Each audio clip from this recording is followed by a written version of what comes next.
Hey guys, welcome to our new YouTube channel. We thought since we're new to YouTube and just starting on this adventure, we would introduce ourselves to y'all today. So I'm Wendy. And I'm Chris. I am a hand cyclist. I am actually disabled. I'm one of those people with invisible disabilities, lots of them. But I am a hand cyclist. I used to run, but now I do hand cycling is my main sport. I'm also really into fitness. I'm actually working on my personal training certification. And of course, we're super into Disney. Super into Disney, that might be an understatement. I'm primarily a runner, but I enjoy a lot of different cross-training activities. Been running since 2005. And what are you running now? What distances?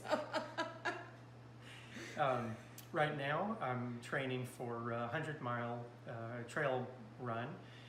Looking forward to that in December. I did my first ultra marathon this past April, a 50-miler at Brazos Penn State Park. Really enjoyed that, and looking forward to the challenge. Looking forward to the challenge in December.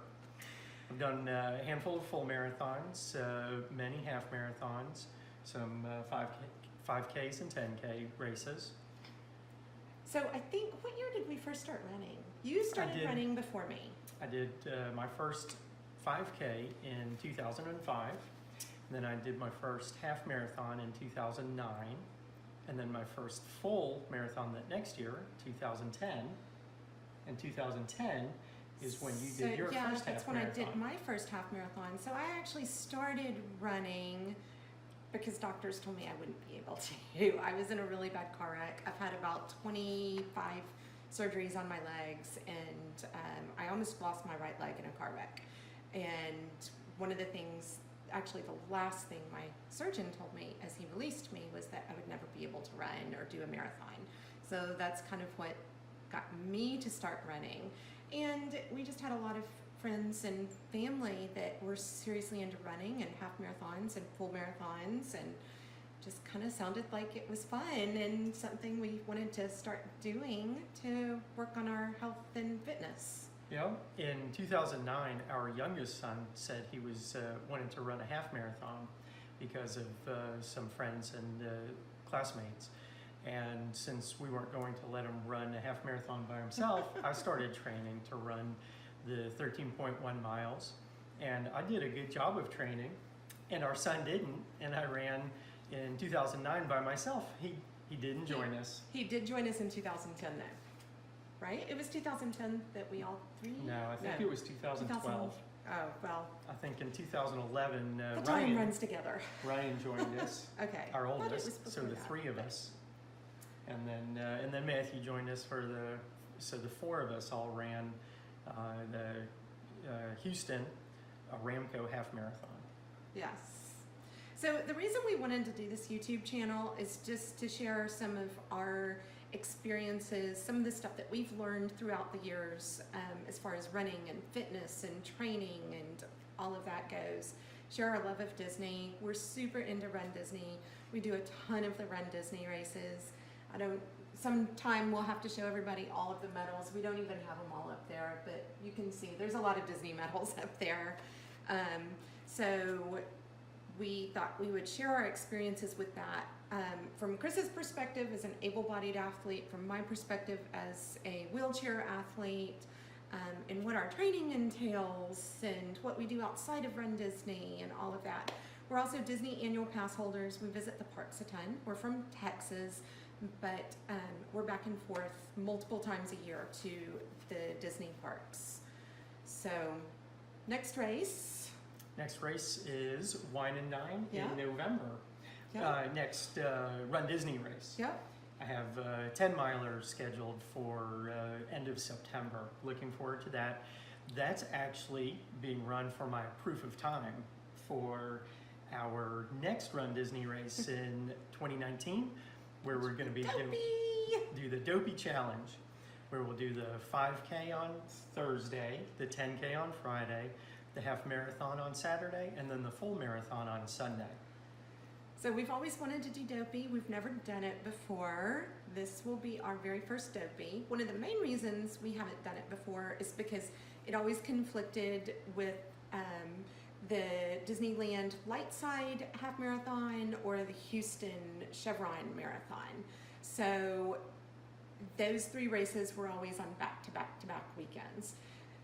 Now we don't have to worry about Disneyland races anymore. Unfortunately. I know, we're very sad about that because we actually like the Disneyland races better than the Disney World races.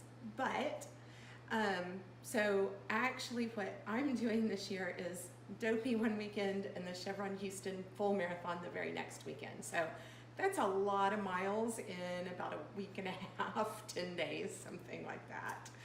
So. Yeah. So she So says I'm because- I crazy know. for doing the 100-miler in December. I'll follow up with the Dopey, and then following the Dopey, I'll be race support to help Wendy get through her back-to-back marathons. Yes, yes. So we also, in addition to running, we work out a lot. We do a ton of cross training. I'm currently studying for my certified personal trainer exam.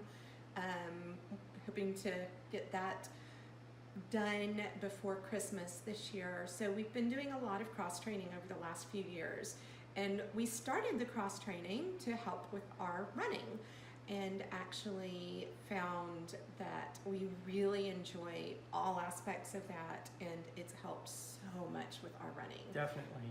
3 So years ago, much. we started with a group called Camp Gladiator Fitness Group. They're based out of Austin, but they're nationwide, many major cities, and really I've enjoyed working with them over the past 3 years. Really worked on my cross training, strength and conditioning. Yeah, and I was doing the Camp Gladiator too, and I actually switched. I'm not doing CG anymore. I'm doing working out in a small private gym, just because as my health has deteriorated and my disabilities have gotten worse, I am not able to stand for very long periods of time, and I have a lot of modifications that I need to do to my exercises in my workout. So working in a small gym with a private trainer has worked out a lot better for me recently.